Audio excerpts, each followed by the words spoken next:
So now that we've spoken about research as a process, how has this really impacted people with spinal cord injuries?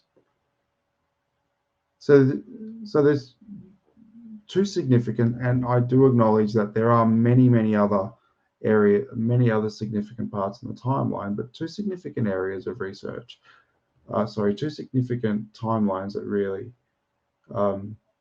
stood out to me. That when we think of spinal research, we think it might be this modern thing, but it really dates back to ancient Egypt, where there was evidence that the ancient Egyptians were having discussions about spinal cord injuries, and that was found in the Edwin Smith papyrus. In modern times, probably the most significant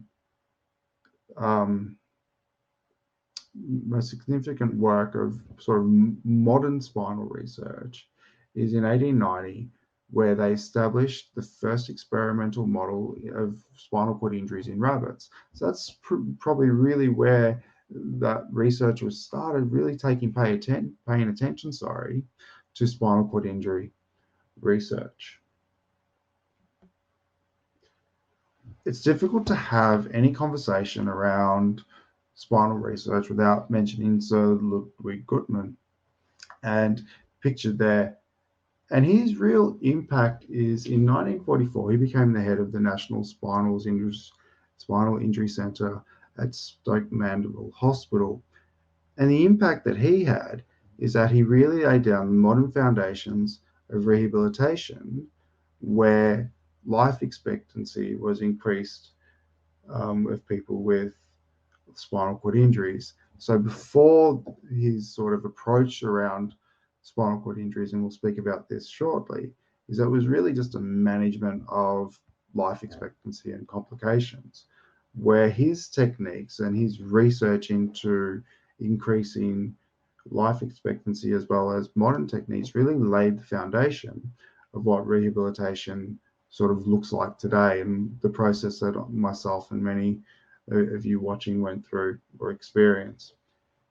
Significantly, he started the Stoke Mandeville Games, and he's really known as the father of the Paralympic Games. So not only did his impact sort of benefit people with spinal cord injuries through rehab and what have you, his impact as well sort of transitioned into what we know now as the Paralympic Games.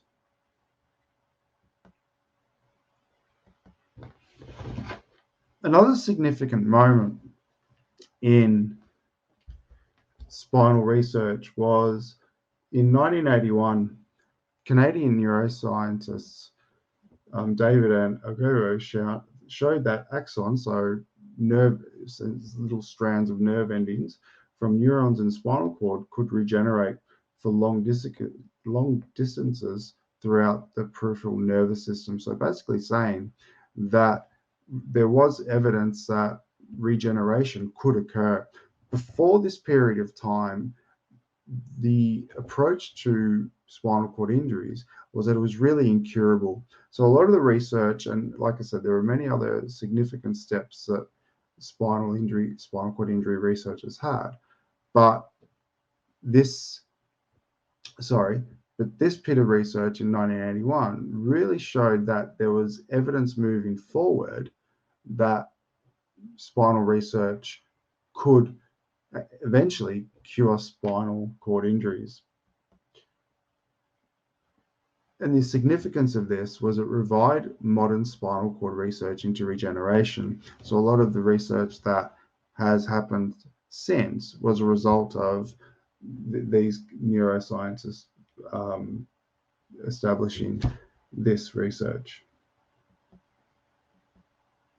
Something that I really want to talk about is the social model of disability. So we've spoke a lot around medical approach and rehabilitation approach, but something that's changed is, and this is more in recent times, that disability and research into disability looks into other aspects.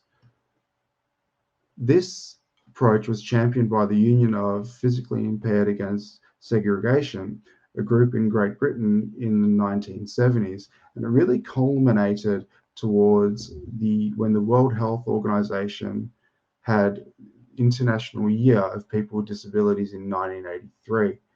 So this approach really shows that disability isn't necessarily just a medical condition, but it's the social barriers within society.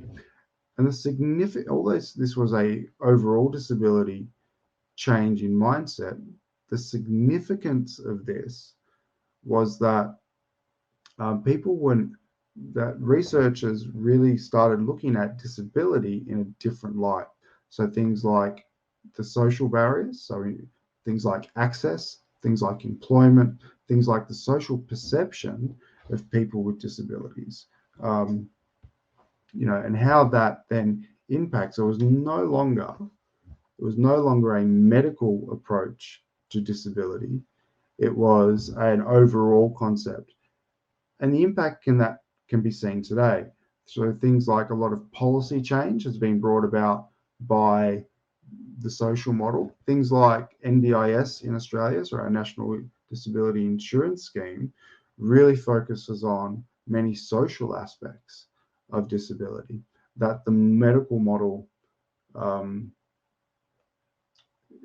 did not notice, but they go hand in hand. So it's really important that the medical research continues and to have that movement towards addressing the medical side and secondary complications of the disability of the spinal cord injury, as well as acknowledging that the social side is acknowledged as well. And this change in thinking has opened up disability studies and the research associated with that.